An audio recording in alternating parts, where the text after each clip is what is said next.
والصلاة والسلام على سيدنا محمد أشرف المرسلين وعلى آله وأصحابه وأزواجه وأهل بيته الطيبين الطاهرين أما بعد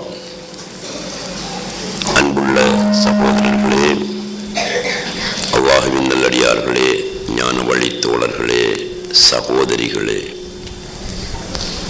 இன்று புனித ரமலான் 24ஆம் இரவு.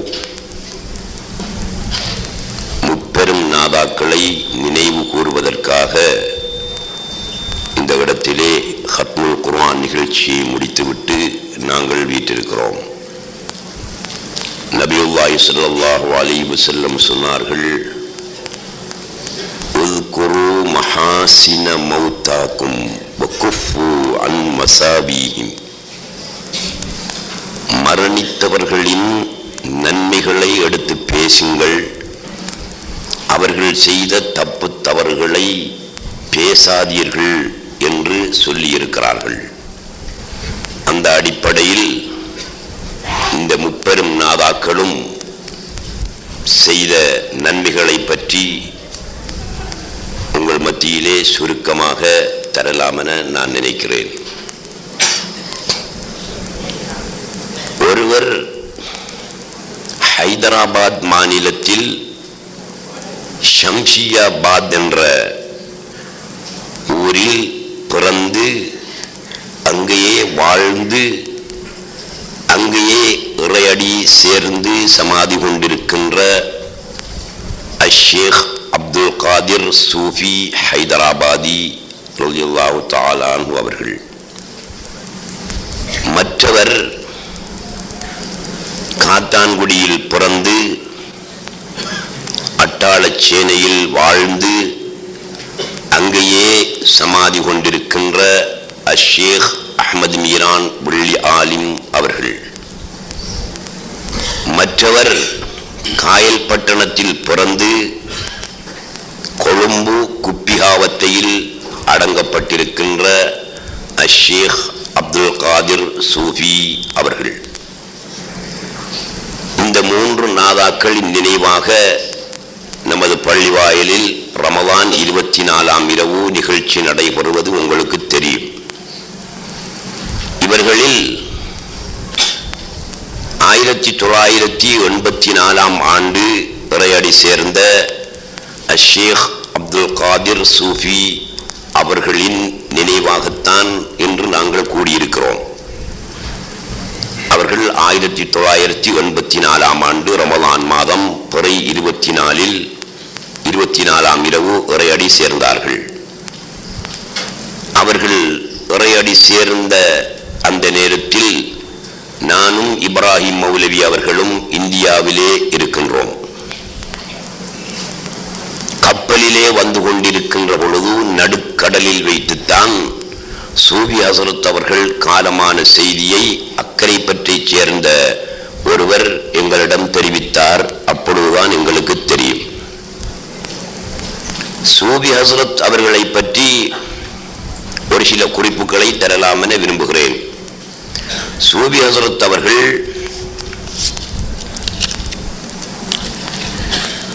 1902ஆம் ஆண்டு காயல்பட்டணத்திலே பிறந்தார்கள். அவர்களுடைய தகப்பனார் CAK அஹ்மத் முஹித்தீன், அவர்களுடைய தாயார் முஹம்மது இப்ராஹிம் நாச்சி.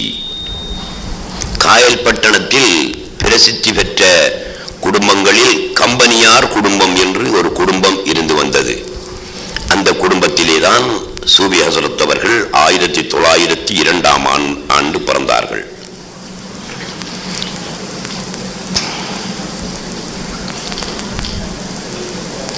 கல்வி கற்பதற்காக முதலில் அவர்கள் காயல்பட்டணத்தில் ஒரு சில மதரசாக்களிலே கல்வி கற்றார்கள். குர்ஆனில் 8 ஜுஸு வரை ஹிஃப்து செய்தும் இருக்கின்றார்கள். தொடர்ந்து காயல்பட்டணத்தில் கல்வி கற்க விருப்பமில்லாத காரணத்தினால் சூஃபி ஹஸரத் அவர்களின் பெற்றோர்கள் மெட்ராஸை அடுத்திருக்கின்ற பெரம்பூர் ஜமாலியா அரபு கல்லூரிக்கு சூபி ஹசரத் அவர்களை அனுப்பி வைத்தார்கள். அங்கு அவர்கள் ஜமாலியா அரபு கல்லூரியில் சுமார் 7 வருஷங்கள் வரை ஓதினார்கள். அங்குள்ள பாடத்திட்டங்கள் அவர்களுக்கு பிடிக்காத காரணத்தினால் ஜமாலியா அரபு கல்லூரியில் இருந்து புதக்குடி அந்நூருல் முஹம்மதி என்ற அரபு கல்லூரிக்கு சூபி ஹசரத் அவர்கள் வந்தார்கள். அங்கு வந்ததற்கு காரணம், அந்த நேரத்தில் புதக்குடி மதரசாவின் அதிபராக இருந்தவர்கள் அப்துல் கரீம் ஹசரத் அவர்கள். அவர்கள் வெளிமார்களில் ஒருவர், ஞான மேதை.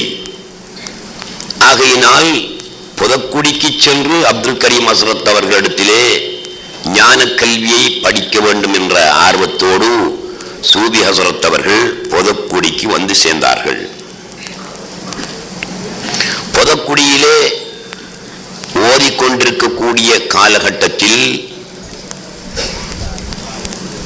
வெள்ளி ஆலிம் சாஹிப் அவர்கள், அட்டாளச்சேனையில் இருந்த வெள்ளி ஆலிம் சாஹிப் அவர்கள் இந்தியாவுக்கு ஓதுவதற்காக சென்று புதக்குடி மதரசாவுக்கே போய் சேர்ந்தார்கள். அந்த மதரசாவில் 2 பேர்களும் கூட்டாளியாகி கொண்டார்கள். சூபி ஹசரத் அவர்களும் வெள்ளி ஆலிம் சாஹிப் அகமது மீரான் அவர்களும் கூட்டாளியாகி கொண்டார்கள். ஆனால் வகுப்பு வேறு. சூபி ஹசரத் அவர்களை விட அகமது மீரான் வெள்ளி ஆலிம் சாஹிப் அவர்கள் வயது 2 வயது கூடினவர்கள். சூபி ஹசரத் அவர்கள் 2 வயது குறைந்தவர்கள். இருந்தாலும் வெள்ளி ஆலிம் சாஹிப் அவர்களை விட ஓதுவதற்கு முந்தி போய்விட்டார்கள் சூபி ஹசரத் அவர்கள். 2 வருடங்களுக்கு பிறகுதான் வெள்ளி ஆலிம் சாஹிப் அவர்கள் போய் சேர்ந்தார்கள். அதனால் சூபி ஹசரத் அவர்கள் பெரிய வகுப்பிலும் வெள்ளி ஆலிம் சாஹிப் அவர்கள் சிறிய வகுப்பிலும் 2 வருட வித்தியாசத்திலே வகுப்பிலே படித்துக் கொண்டிருந்தார்கள். மிகவும் நெருங்கிய நண்பர்களாக அவர்கள் இருந்தார்கள்.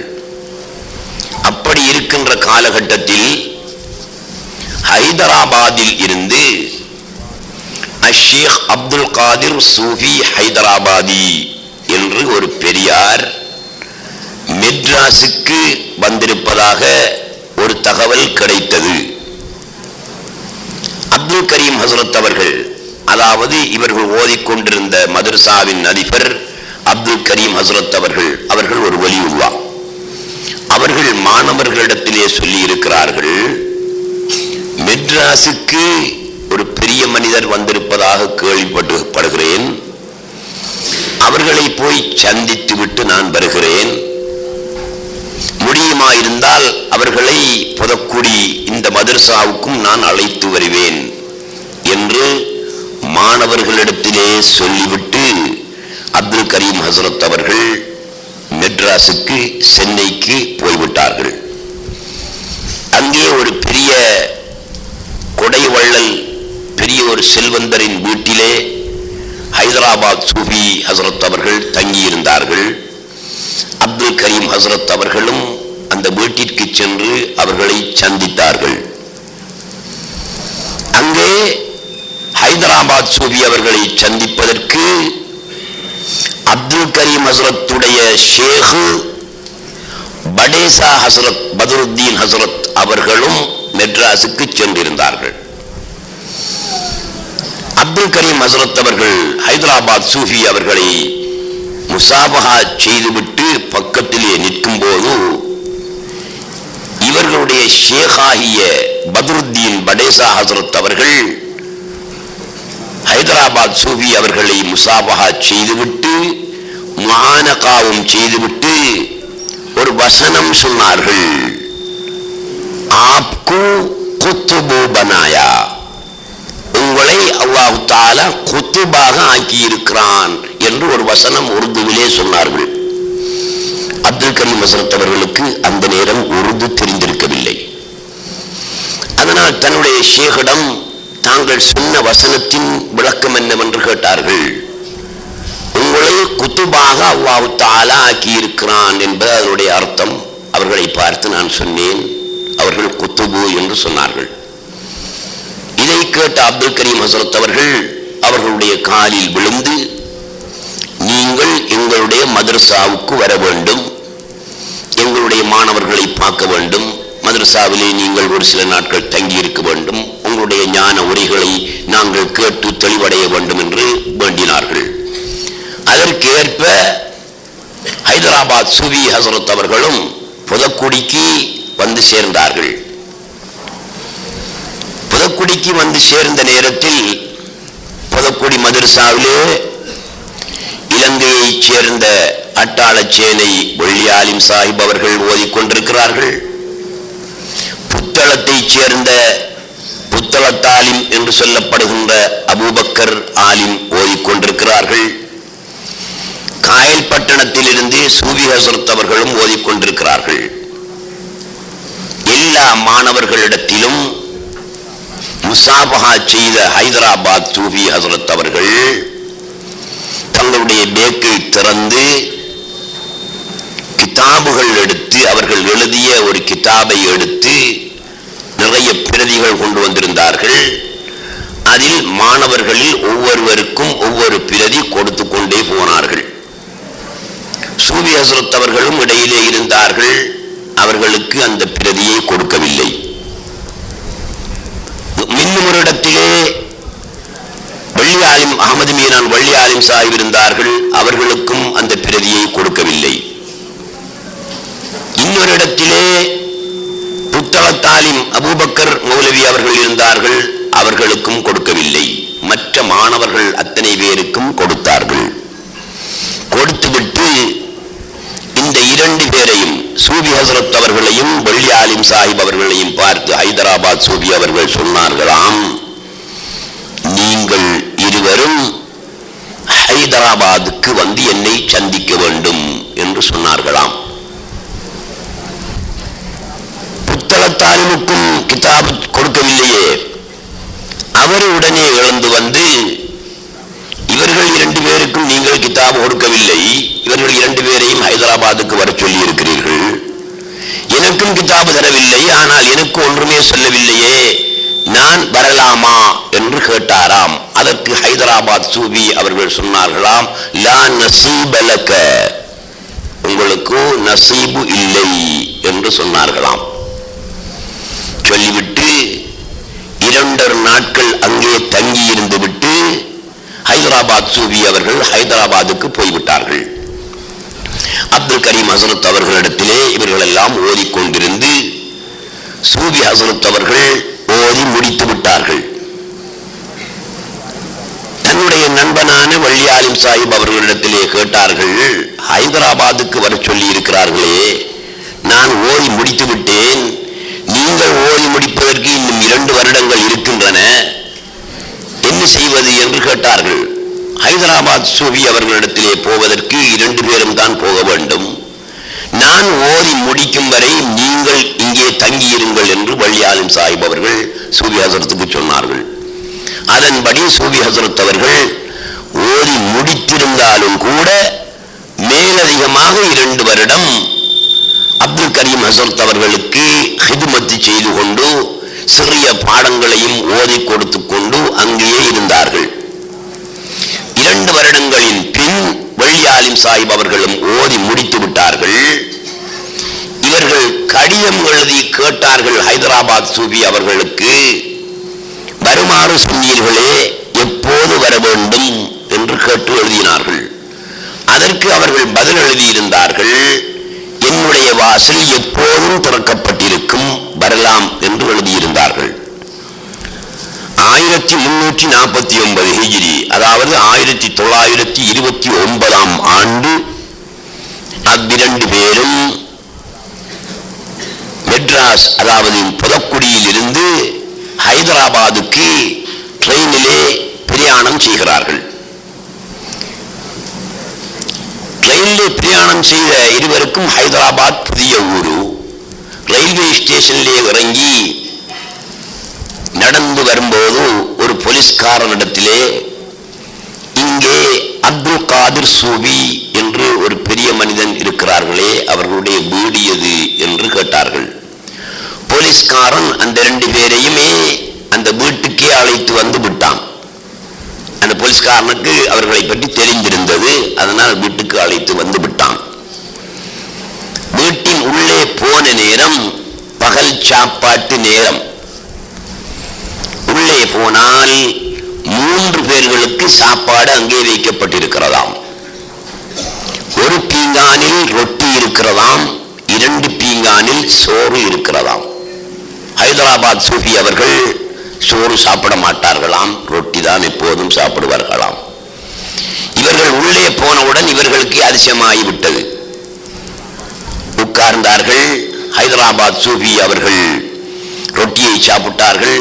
போன 2 பேர்களும் சோத்தை சாப்பிட்டு விட்டு சுமார் 6 மாத காலம் ஹைதராபாத் சூஃபி ஹசரத் அவர்களிடத்திலே ஞான கல்வியை படித்துக் கொண்டு அங்கேயே தங்கியிருந்தார்கள்.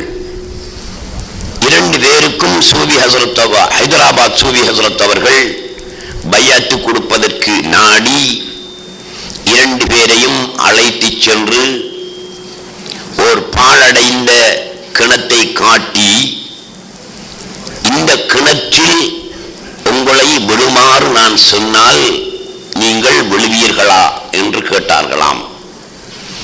அதற்கு 2 பேரும் ஆம், நீங்கள் சொன்னால் விழுவோம் என்று சொன்னார்களாம். அதோடு 2 பேரையும் அழைத்து வந்து ஹைதராபாத் சூஃபி ஹசரத் அவர்கள் பையாத்து கொடுத்து, நீங்கள் 2 பேரும் ஊருக்கு செல்லுங்கள், நீங்கள் காயல் பட்டணத்துக்கு போங்கள், நீங்கள் இலங்கைக்கு போங்கள், இருவரும் தீனுடைய பணியிலேயே இறங்க வேண்டும், ஞானத்தை வளர்ப்பதில் மக்களை நல்வழிப்படுத்தும் பணியிலேயே இறங்க வேண்டும் என்று வசியத்தும் செய்து அனுப்பினார்கள். சூஃபி ஹசரத் அவர்கள் காயல் பட்டணத்துக்கு போனார்கள். பிள்ளி ஆலிம் சாஹிப் அவர்கள் காத்தான்குடிக்கு, இந்த இலங்கைக்கு வந்து சேர்ந்தார்கள். ஹைதராபாத் சூஃபி ஹசரத் அவர்கள் சொன்னது போல் பிள்ளி ஆலிம் சாஹிப் அவர்கள் இலங்கைக்கு வந்து எந்த ஒரு தொழிலிலும் ஈடுபடாமல், வியாபாரத்திலும் இறங்காமல், ஞானத்தை வளர்ப்பதிலும் தீனுடைய ஹிதுமத்து செய்வதிலுமே ஈடுபட்டு கொண்டிருந்தார்கள். சூஃபி ஹசரத் அவர்கள் அதாவது காயல் பட்டணத்துக்கு போன நேரம் அவர்களுடைய குடும்பத்தார் மிகவும் பணக்கார குடும்பம், செல்வந்தர்கள். அவர்களுக்கு காயல் பட்டணத்திலும் மெட்ராஸிலும் கடை இருந்தது. அதனால் சூஃபி ஹசரத்திடம் சொன்னார்கள், நீங்கள் ஓதி முடித்துவிட்டு ஹைதராபாத்துக்கும் போய் பையத்தாகி வந்திருக்கிறீர்கள், கடையிலே ஆள் தேவை, கடைக்கு ஆள் தேவை, நீங்கள் இந்த காயல் பட்டணத்து கடையை கவனித்துக் கொள்ளுங்கள் என்று காயல் பட்டணத்து கடையிலே சூஃபி ஹசரத் அவர்களை வைத்தார்கள். அங்கு ஒரு சில வருடம் சூஃபி ஹசரத் அவர்கள் அந்த கடையை நடத்தினார்கள். கடையில் பெரிய நஷ்டம் ஏற்பட்டது. அதற்கு முதல் அந்த கடையில் நஷ்டமே ஏற்பட்டது கிடையாது. சூஃபி ஹசரத் அவர்கள் பாரம் எடுத்ததிலிருந்து தொடர்ந்து 2 வருடங்களும் பாரிய நஷ்டம் ஏற்பட்டது. அதனால் சூஃபி ஹசரத் அவர்களை மெட்ராஸில் உள்ள கடைக்கு பெற்றோர்கள், சொந்தக்காரர்கள் மாற்றினார்கள். மெட்ராஸில் உள்ள கடையிலும் சூஃபி ஹசரத் பல வருடங்கள் இருந்தார்கள்.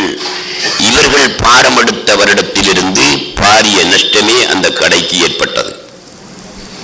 இதனால் சூஃபி ஹசரத் அவர்களை கடையில் வைப்பதில்லை, இவர் இருந்தால் முசீபத்து பிடிக்கிறது என்று பெற்றோர்களும் மற்றவர்களும் முடிவெடுத்தார்கள்.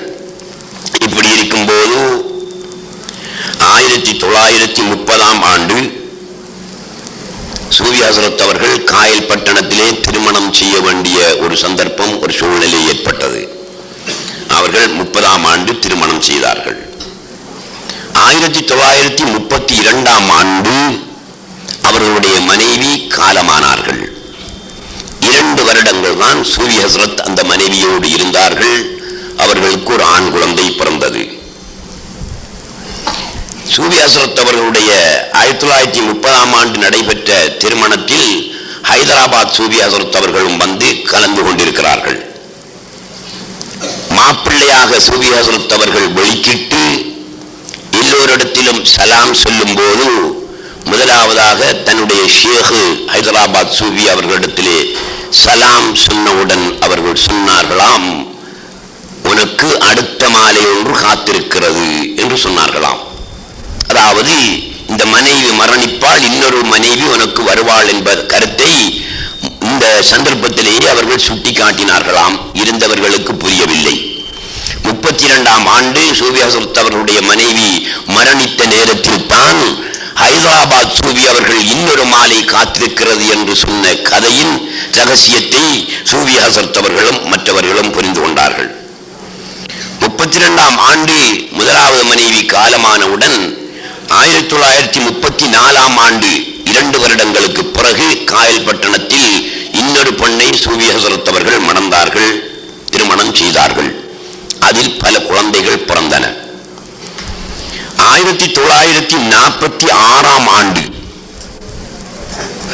இலங்கைக்கு வர வேண்டும் என்ற எண்ணம் சூஃபி ஹஸ்ரத் அவர்களுக்கு ஏற்பட்டது. ஏன் ஏற்பட்டது என்றால், காயல்பட்டணத்து கடையை நடத்தினோம், நஷ்டம் ஏற்பட்டது. மெட்ராஸ் கடையை நடத்தினோம், நஷ்டம் ஏற்பட்டது.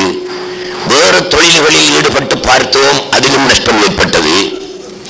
நமது ஷேக் அவர்கள் ஒரு சந்தர்ப்பத்திலே வழி அனுப்பி வைக்கும் போது சொன்னார்களே, என்னையும் வள்ளியாலிம் சாஹிப் அவர்களையும் பார்த்து, நீங்கள் தொழிலில் இறங்கக்கூடாது, தீனுடைய ஹிதமத்திலே இருக்க வேண்டும் என்று. அதற்கு மாற்றமாக நாம் தொழில் செய்வதனால் தான் இந்த நஷ்டம் ஏற்படுகிறதோ. ஆகவே நமது நண்பன் அஹமது பீரான் வள்ளியாலிம் இலங்கையிலே இருக்கிறார்களே, அவர்களை போய் பார்த்து வருவோம். அவர்கள் என்ன செய்கிறார்கள், எப்படி அவர்கள் வாழ்கிறார்கள் என்பதை அறிந்து வருவோம் என்று 1946ஆம் ஆண்டு சூஃபி ஹஸ்ரத் அவர்கள் முதலாக இலங்கைக்கு கொழும்புக்கு வந்து கொழும்பிலிருந்து அட்டாளச்சேனைக்கு வந்தார்கள். அஹமது மீரான் வள்ளியாலிம் அவர்கள் எங்கு என்று விசாரித்தார்கள். அவர்கள் கிராம் குளத்தில் ஹல்வத்திருக்கிறார்கள் என்ற செய்தி சூஃபி ஹஸ்ரத் அவர்களுக்கு கிடைத்ததுடன் சூஃபி ஹஸ்ரத் அவர்கள் அதிர்ச்சி அடைந்து விட்டார்கள். நம்மோடு ஓடி வெளியாகி ஷேக் அவருடைய உத்தரவின்படி இவர் தீனுடைய ஹிதமத்திலே தானே இறங்கி இருக்கிறார், கல்வத்திற்கும் அளவுக்கு இவர் முன்னேறிவிட்டாரே, நாம் தானே நம்முடைய வாழ்க்கையை முன்னாக்கி விட்டோம் என்று அட்டாளச்சேனையில் இருந்து கிராங்குளத்துக்கு சூஃபி ஹஸ்ரத் அவர்கள் வந்தார்கள். வள்ளியாலிம் சாஹிப் அவர்கள் ஆலம்பள்ளம் மறைக்கார் மகனுடைய தோட்டத்திலே கிராங்குளத்திலே கல்வத்திருந்து கொண்டிருக்கிறார்கள்.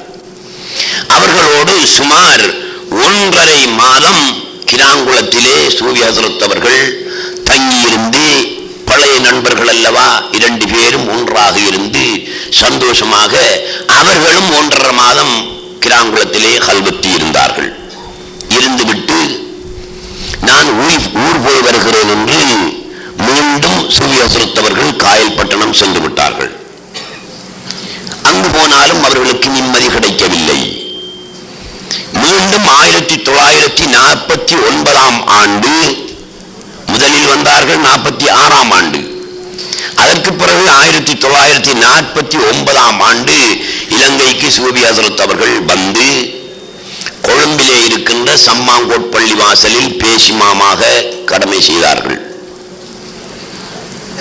அந்த நேரத்தில் ஒரு சில மாதங்கள் தான் கடமை செய்தார்கள். அந்த பள்ளிவாசல் நிர்வாகிகளுடைய நடவடிக்கை பிடிக்காத காரணத்தினால் 3ஆம் குறுக்கு தெருவில் இருக்கின்ற ஹனபி பள்ளிக்கு மாறி அந்த பள்ளியில் பேசிமாமாக சில காலங்கள் கடமை செய்தார்கள். அதற்கு பிறகு ஒரு முடிவுக்கு வந்தார்கள் சூஃபி ஹஸ்ரத், இதன் பிறகு பள்ளிவாயில் கடமைகளை நாம் செய்வதில்லை, நமது ஷேக் நமக்கு உத்தரவிட்டது போல, நமது நண்பன் வள்ளியாலிம் சாஹிப் அவர்கள் இருப்பது போல நாமும் பயாத்து கொடுத்து மக்களை நல்வழிப்படுத்தி மக்களுக்கு ஞானத்தை கொடுத்து தீனுடைய ஹிதமத்திலே இருப்போம் என்று அதை தொடர்ந்து சூஃபி ஹஸ்ரத் அவர்கள் 1984 மரணிக்கின்ற வரை தீனுடைய ஹிதமத்திலேயே ஈடுபட்டு இருந்தார்கள். இதுதான் அவர்களுடைய சுருக்கமான வாழ்க்கை வரலாறு. ஹைதராபாத் சூஃபி ஹஜ்ரத் அவர்கள் ஒரு குத்துபு, அதில் சந்தேகமே கிடையாது. அவர்கள் அரபியிலும் உருதுவிலும் பல நூல்கள் எழுதியிருக்கிறார்கள். அந்த நூல்களிலெல்லாம் இதே ஞானத்தை நிரப்பி வைத்திருக்கிறார்கள். வஹதத்துல் வஜூதை மிக தெளிவாக பேசிய நாதாக்கள் குறிப்பிடத்தக்கவர்கள்தான். அவர்களில் அஷ்ஷேக் முஹைத்தீன் இப்னு அரபி அவர்கள் ஒருவர். பிறகு அவர்களை போன்று இந்த ஞானத்தை மிக தெளிவாக மக்கள் மத்தியிலே பகிரங்கமாக புட்டு புட்டு காட்டி பேசியவர்கள் ஹைதராபாத் சூஃபி ஹஜ்ரத் அவர்கள். அவர்கள் அல் ஹக் என்ற ஒரு நூல் எழுதியிருக்கிறார்கள், அல் ஹகீகா என்று ஒரு நூல் எழுதியிருக்கிறார்கள். அந்த நூல்களில் மிக விளக்கமாகவும் தெளிவாகவும் வஹதத்துல் வஜூதை எழுதியிருக்கிறார்கள். பல்யானும் சாஹிப் அவர்கள் அரபியிலே நூல்கள் எழுதவில்லை, தமிழிலும் புத்தகங்கள் எழுதவில்லை. இருந்தாலும் அவர்கள் மஹபூபு மனோன்மணி கீதம் என்று ஒரு பாடல் புத்தகம் எழுதியிருக்கிறார்கள். அவர்களுடைய காலத்திலே கையெழுத்தால் எழுதி அவர்களுடைய முரீது பிள்ளைகள் கொப்பிகளில் அவர்களுடைய கையால் எழுதி படித்துக் கொண்டிருந்தார்கள். அந்த பாடல்களை சூஃபி ஹஜ்ரத் அவர்கள் பரிசீலனை செய்து அச்சு போட்டிருக்கிறார்கள். மஹபூபு மனோன்மணி கீதம் என்ற பெயரிலே அந்த புத்தகம் இருக்கிறது, உங்களுக்கு தெரியும் என்று நான் நினைக்கிறேன். அந்த புத்தகத்தில் இதே கருத்தை வஹதத்துல் வஜூதை தெளிவாக விளக்கமாக ஆணித்தரமாக வள்ளியாலிம் சாஹிப் அவர்கள் கூறியிருக்கிறார்கள். உதாரணமாக ஒரு பாடலை நான் கூறி காட்டுகிறேன். ஆதமியான ரூபமாய் அவனியில் வந்தது யாரையா? ஆதமியான ரூபமாய் அவனியில் வந்தது யாரையா? அஹது உஹது வானசாய் அல்லாஹ் முஹம்மது தாமையா.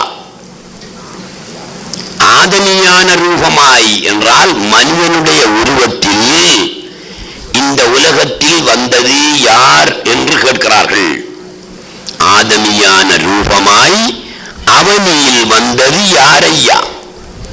மனித உருவத்தில் இந்த உலகத்தில் வந்தது யாரு என்று கேட்ட வள்ளியாலிம் சாஹிப் அவர்கள் பின்னாலே விடை சொல்கிறார்கள். அஹது உஹது வானசாய் அல்லாஹ் முஹம்மது தாமையா. அல்லாஹ்வும் முஹம்மதும் தான் இந்த உலகத்தில் மனிதர்களாக ஆதமுடைய மனித உருவத்திலே தோன்றியிருக்கிறார்கள் என்று விடையாக சொல்லியிருக்கிறார்கள். அதே போல இன்னும் பல பாடல்களிலே வள்ளியாலிம் சாஹிப் அவர்கள் வஹதத்துல் வஜூத் ஞானத்தை மிக தெளிவாக சொல்லியிருக்கிறார்கள். இன்றைய நிகழ்ச்சிக்குரிய சூஃபி ஹஜ்ரத் அவர்கள் இந்த ஞானத்தை பல புத்தகங்களிலே எழுதியிருக்கிறார்கள். ஒன்றல்ல இரண்டல்ல, பல புத்தகங்களிலே எழுதியிருக்கிறார்கள்.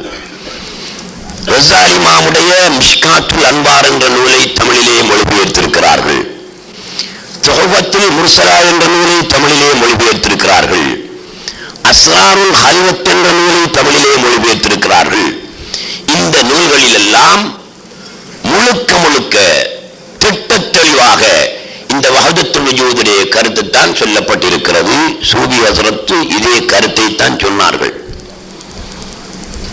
1979 நான் மார்க்கெட் மீட்டிங்கிலே கூட்டத்திலே இந்த கருத்தை சொன்ன பொழுது நம்மவர்களுக்கெல்லாம் பெரிய பிரச்சனையாகிவிட்டது. வள்ளியாலிம் சாஹிப் அவர்களிடத்திலே பையத் எடுத்தவர்களும் இருந்தார்கள், இப்பவும் இருக்கிறார்கள். சூஃபி ஹஜ்ரத் அவர்களிடத்திலே பையத் எடுத்தவும் இருந்தார்கள், இப்பவும் இருக்கிறார்கள். இவர்களுக்கு கூட நான் மார்க்கெட் மீட்டிங்கிலே பேசின கருத்து சரியா பிழையா என்பது தெரியாமல் இருந்தது. அவர்கள் கூட என்னிலே சந்தேகப்பட்டவர்களாகத்தான் இருந்தார்கள். அந்த நேரத்திலே நான் பலரை பார்த்திருக்கிறேன். என்ன ஹபீப் என்று கேட்டால் கொஞ்சம் தலையை குனிஞ்ச மாதிரி தான் நடப்பார்கள்.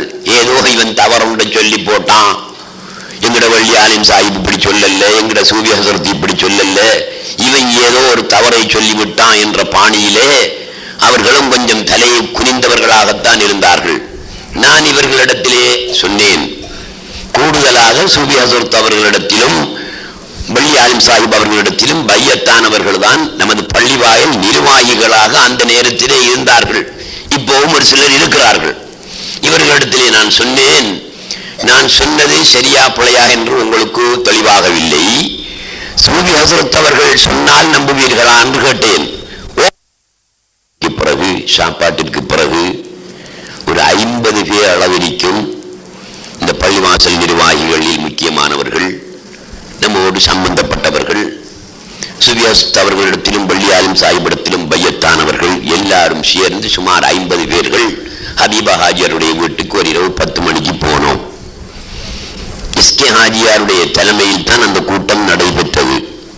அந்த நேரத்தில் எஸ்கே ஹாஜியார் இங்கே இருக்கிறார், இப்போதும் அவர் இல்லை. அப்போது சூஃபி ஹஸரத் அவர்களிடத்திலே போனவுடன் அவர்கள் கேட்டார்கள், என்ன வந்திருக்கிறீங்க என்று. பெரும் கூட்டமா வந்திருக்கிறீங்களே, இந்த விஷயம் இல்ல. ரவுஃப் மௌலவி இந்த கிட்டத்தில் ஒரு கூட்டத்தில் பேசும்போது சில கருத்துக்களை பேசிட்டாரு, பெரிய பிரச்சனையா இருக்கு ஊரில். அது சம்பந்தமாக உங்களிடத்துல கேட்டு சரியா பிள்ளைய ஆண்டாரியத்தான் வந்திருக்கிறோம் என்று எஸ்கே ஹாஜியார் தான் சொன்னாரு. 50 பேரும் கேட்டுக்கொண்டிருந்தார்கள், நானும் இருந்தேன். என்ன பேசியிருக்கிறாரு அப்படி என்று சூஃபி ஹஸரத் அவர்கள் கேட்டார்கள். அல்லாஹ்வுக்கு உருவம் இருக்கென்று பேசியிருக்கிறாரு, அதுதான் பிரச்சனை. ஆமா, அல்லாஹ்வுக்கு உருவம் இல்லை என்று எவன் சொன்னான் என்று கேட்டார்கள். அதோட அந்த கேள்விக்குரிய விட சரி, அல்லாஹ்வுக்கு உருவம் இல்லை என்று எவன் சொன்னான் என்றார்கள். அதோட இந்த கேள்விக்குரிய விட வந்துவிட்டது. இப்போதும் இருக்கிறார்கள் கலந்து கொண்டவர்கள், ஒரு சில ஆக்கள் மௌத்தாயிருப்பார்கள் நினைக்கிறேன். வேற என்ன பேசி இருக்கிறாரு? அல்லாஹ்வும் ரசூலும் 1-2 பேசிட்டாரு, அது ஒரு பிரச்சனை. ஆமா, 2 எவன் சொன்னா என்று கேட்டார்கள். அதோடு அதுக்குரிய விடையும் வந்துவிட்டது. வேற என்ன பேசி இருக்கிறாரு? ஹிரா கோயிலுக்குள்ள அல்லாஹ் தான் நெத்தியில கையை வச்சுக்கிட்டு படுத்தான் அப்படி என்று பேசி இருக்கிறாரு. அல்லாஹ் தான் படுத்தான், வேற எவன் படுத்தான் என்று கேட்டார்கள். அதோடு கேள்விக்கான விடைகள் எல்லாம் கிடைத்து விட்டது. எல்லாரும் அப்படியே மலைச்சு போனார்கள். அதற்கு பிறகு இரவு 2 மணி வரை சூஃபி ஹஸரத் அவர்கள் தாங்கள் மொத்தமாக சொன்ன விடைகளுக்கெல்லாம் விளக்கங்களை கூறி இரவு 2 மணி அந்த கூட்டம் முடிஞ்சு நான் எழும்பிட்டு வந்து ஹபீபா ஹாஜியார் ஒழுங்க தொங்கல்ல வந்த உடனே பின்னால வந்தா அவ்வளவு பேரையும் பார்த்து கேட்டேன், இப்ப சரியா தம்பி நம்மளை நம்புவீங்களா என்று கேட்டோம். இப்ப சரிதான். அப்ப இவ்வளவு நாளும் சந்தேகத்தோட கிடந்தீங்க நீங்க, இப்ப உங்களுக்கு சரியா போயிருக்கீ, வாங்க என்ன கூட்டிட்டு வந்திருக்கிறேன். ஆகவே சூஃபி ஹஸரத் அவர்களும் இதைத்தான் சொன்னேன். சினாக்கள் கிட்ட அபிப்பிராயம் இருக்கி, சூஃபி ஹஸரத் எல்லாம் அவனே என்று பேசல, ஞானம் பேசியிருக்காங்களாம், எல்லாம் அவனே என்று சூஃபி ஹஸரத் பேசல என்ற சில அபிப்பிராயம் சூஃபி ஹஸரத் முரீது பிள்ளைகள்கிட்ட, வள்ளி ஆலிம் சாஹிப் அவங்களுடைய முரீது பிள்ளைகள்கிட்ட எல்லாம் இருக்கி. நீங்க சூஃபி ஹஸரத் அவர்கள் மொழிபெயர்த்த கல்வத்தின் இரகசியம், கல்வத்தின் இரகசியங்கள் என்ற புத்தகம் முதலாவது பக்கத்தை எடுத்து பாருங்கள். சூஃபி ஹஸரத் அவர்கள் எல்லாம் அவனே என்ற வசனத்தை எழுதியிருக்கிறார்கள். கல்வத்தின் இரகசியங்கள் என்ற புத்தகத்தின் முதலாம் பக்கத்தில் எல்லாம் அவனே என்று சூஃபி ஹஸரத் அவர்கள் தெளிவாக எழுதி வைத்திருக்கிறார்கள். அதை நீங்கள் விளங்கிக் கொள்ள வேண்டும். ஆனால் உள்ள குழப்பம் என்ன என்றா, இன்றைய கூட சில ஆக்கள் நெஞ்சிட்டு திரும்பாங்க, ரவுஃப் மௌலவி இங்க பேச கீச வரமாட்டாரு, சபைக்கு வரமாட்டாரு, சூஃபி ஹஸரத் கொஞ்சம் கோபம் அப்படின்னு நினைத்திருக்கலாம். நடந்தது சூஃபி ஹஸரத் அவர்களும் இந்த இல்மைத்தான் பேசினார்கள், வள்ளி ஆலிம் சாஹிப் அவர்களும் இந்த இல்மைத்தான் பேசினார்கள், ஹைதராபாத் சூஃபி ஹஸரத் அவர்களும் இந்த இல்மைத்தான் பேசினார்கள். ஆனால் வள்ளி ஆலிம் சாஹிப் அவர்களோ சூஃபி ஹஸரத் அவர்களோ நாங்க இப்ப இந்த வஹதத்துல் வஜூத விளங்கப்படுத்துற பாணியில மக்கள் மத்தியில சொல்லல். வாப்பா இருந்தாங்க, அவங்களும் வஹதத்துல் வஜூதத்தான் பேசினாங்க. நாங்க இப்போ விளங்கப்படுத்துற பாணியில எங்கட வாப்பா கூட சொல்லல. இதனால நாங்க அவங்கள பிழை என்று சொல்லல, அவங்க செய்த தப்புன்னு சொல்லல. அவங்களோட பாணி அப்படித்தான் இருந்துச்சு, அவங்களோட போக்கு அப்படித்தான் இருந்துச்சு. அதனால நாங்க இன்றைக்கு என்ன செய்யறோம், ஒவ்வொரு சொல்லையும் தமிழ்ல மொழிபெயர்த்து அதுக்கு விளக்கங்கள் அழகா சொல்றோம். அவங்க அப்படி சொல்ல மாட்டாங்க. தஜல்லி எம்பாங்க, சிவத்தம்பாங்க, தாத்தம்பாங்க, குஹூரம்பாக, மதுஹரம்பாக, ஐனியத்தம்பாக, தைரியத்தம்பாக. இது என்ன சாமான் என்று விளங்கப்படுத்தல. அதனால கேட்டுக்கிட்டு இருந்தவன் எல்லாம் பேவனம் தலையாட்டுறாப்போல என்ன செஞ்சான், தலையாட்டிட்டு இருந்ததே தவிர ஒருவருக்கும் விஷயம் விளங்கவில்லை. விஷயம் விளங்கி இருந்தால் நான் பேசின நேரத்தில் உடனடியாக அது சரி என்று அவர்கள் நம்பியிருப்பார்கள். விஷயம் தெரியாதனால அவர்களுக்கு விஷயம் தெளிவாகவில்லை. இதுதான் உண்மை. சூஃபி ஹஸரத் அவங்களுடைய ஹாலாயாத்தில் எத்தனையோ மஜ்லிஸில் நான் கலந்து கொண்டிருக்கிறேன், அவர்கள் பேசும்போது நான் கேட்டுக்கொண்டிருந்திருக்கிறேன். இதே வஹதத்துல் வஜூதை எல்லாம் அவனே என்ற இந்த வஹதத்துல் வஜூதை மிக தெளிவாக பேசியவர்களில் சூஃபி ஹஸரத் ஒரு ஆள். ஆனா சூஃபி ஹஸரத்துக்கு பின்னால ஒரு ஹலீஃபா வந்திருக்கிறாரு. அவருடைய பையத்தனாக்கள் நீங்க இருப்பீங்க, இருந்தா கூட்டிட்டு வாங்க, அந்த ஆளை கூட்டிட்டு வாங்க என்று நான் சொல்றேன். அந்த ஆள் சொல்றான், நாங்க ஹலீஃபான்னு ஏற்றுக்கொள்ள மாட்டோம், நாங்க அவரை ஷேഖ் ஏற்றுக்கொள்ள மாட்டோம். அந்த ஆள் சொல்றாரு, வஹதத்துல் வஜூத் என்று ஒரு சாமான் கிடையாது, அது குஃப்ர் என்று சொல்றான். அந்த ஆள் பேரு ஜலாலுத்தீன் தங்கள். இன்னைக்கு பையத்து கொடுத்துட்டு இருக்காரு. 50 ரூபாய் காசு கொடுத்தீங்கன்னா உடனே பையத்து உங்களுக்கு கிடைக்கும். அதிகமா கொடுக்க தேவையில்லை, 50 ரூபாய் கவர்ல போட்டு கொடுங்க, உங்களுக்கு நிச்சயமா பையத்து தருவார். அப்படியான ஒரு ஷேக் இன்னைக்கு இலங்கை முழுக்க சுத்தி திரிகிறார். பேரு ஜலாலுத்தீன். அவர் வஹதத்துல் வஜூத் ஷிர்க் என்று சொல்றார், வஹதத்துல் வஜூத் குஃப்ர் என்று சொல்றார். அவரிடத்தில் நம்மவர்கள் போய் சூஃபி ஹஸரத் நோய்த்தானே பேசியிருக்கிறார் என்று கேட்டதற்கு, எங்கே பேசியிருக்கிறார் சூஃபி ஹஸரத் என்று கேட்டிருக்கிறார். கல்வத்தின் ரகசியங்கள் என்ற புத்தகத்தை எடுத்து காட்டி எல்லாம் அவனே என்றுதான் சூஃபி ஹஸரத் சொல்லியிருக்கிறாரு என்று சொன்னதுக்கு பிறகுதான் அந்த கல்வத்தின் ரகசியம் என்ற புத்தகத்தை பார்த்து போட்டு சொன்னானாம், இதுல கருத்து வேற. என்னோட கருத்து எல்லாம் அவனே என்று, அப்ப கருத்து என்ன என்று கேட்டதற்கு, அதெல்லாம் உங்களுக்கு விளங்காது என்று சொன்னாராம். காத்தாங்குடிக்கு போறது நரகத்தில் கால் வைக்கிற மாதிரி என்று எத்தனையோ மக்களுக்கு அவர் முறிது பிள்ளைகளுக்கு சொல்லி இருக்கிறார். இது ரகசியமான செய்தி இல்லை தம்பி, கல்முனையில போய் பாருங்க. ஜலாலுத்தீன் தங்கள் முறியதையும் சும்மா 2 பேர் தான் நீங்க இருப்பீங்க. அநியாயமான பையத்தோட பையத்தை அவர்கிட்ட எடுத்தீங்க, பனாவா போய்த்திருங்க. ஷைத்தான் கிட்ட பையத்தை எடுக்கிறதும் ஜலாலுத்தீன் கிட்ட பையத்தை எடுக்கிறதும் 2 உண்டு. கல்முனையில இப்ராஹிம் மௌலவி பேசுற நேரத்தில் வலாலத்து குஃப்ர் ஷிர்கை பேசுகிறான் என்று இவர் ஒரு சபையில பேசி இருக்கிறார். உடனே இப்ராஹிம் மௌலவி அவரோட சேர்ந்த ஆக்கள் எல்லாம் அவரிடத்துல போய், இப்படி நீங்க பேசுறீங்களாமே, சம்பந்தம் விவாதிக்க வாரீங்களான்னு இடத்துக்கு, உங்களை எல்லாம் விவாதிக்கலான்னு அந்த கோவப்பட்டு பேசிவிட்டான். அப்படி ஆனால் தான் ஜலாலுத்தீன் தங்கள் அவர் இலங்கையில சுத்தி திரிகிறாரு. இவங்க சுத்துற என்னதுக்கு தெரியுமா, காசிக்கு தான் தம்பி, வேற நீங்க எதுவுமே நினைக்க வேணாது. பொறாமையில வேசியம் இல்லை, ஆசதில வேசியம் இல்லை, உள்ளத்தை தான் சொல்றேன். குர்ஆன் சொல்லக்கூடிய ஹதீஸ் சொல்லக்கூடிய இந்த வஹதத்துல் வஜூத் குஃப்ர் ஷிர்க் என்று சொன்னவன் எப்படி ஷேகா இருந்து வழி நடத்த முடியும்? எப்படி அவன் ஞானத்தை போதிக்க முடியும்? அவன் எந்த ஞானத்தை தான் போதிக்கலாம்? இதை தவிர ஒரு எந்த ஞானம் இருக்கிறது? ஆகவே காசிக்காக பதவிக்காக எத்தனை ஷேக் இவ்வாறு வருவாங்க. என்ன ஒரு பாட்டுல கூட தோணா மௌலானா சொல்லி இருக்கிறாரு, அந்த பாட்டு ஞாபகத்துக்கு வருகிறது இல்ல. பகல் வேஷக்கார குருமார்கள் சொல்லித்தரும் ஞானம் அல்ல, பகல் வேஷக்கார குருமார்கள் சொல்லித்தரும் ஞானம் அல்ல என்ற ஒரு பாட்டுல அவர் பாடுறாரு. பகல் வேஷக்கார குருமார்கள் சொல்லித்தரும் குருட்டு ஞானம் அல்ல, அது மாய மந்திரம் அல்ல, பூம்பாசி பிடிப்பதல்ல. அப்படி அந்த பாட்டில் அவர் சொல்லிக்கொண்டே போகிறார். ஆகவே ஹைதராபாத் சூஃபி அவர்கள் ஒரிஜினல் நம்பர் 1, வெள்ளியாலி சாஹிப் அவர்கள் நம்பர் 2, சூஃபி ஹஸ்ரத் அவர்கள் நம்பர் 3, ஜலாலுத்தீன் 0. இதை நீங்கள் தெரிந்து கொள்ள வேண்டும். எனவே அன்புள்ள சகோதரர்களே, 11:30 மணிக்கு நார்சா கொடுக்க வேண்டும் என்று ஏற்பாடு செய்யப்பட்டிருக்கிறது. நீங்கள் இந்த தபர்ருக்கை எடுத்து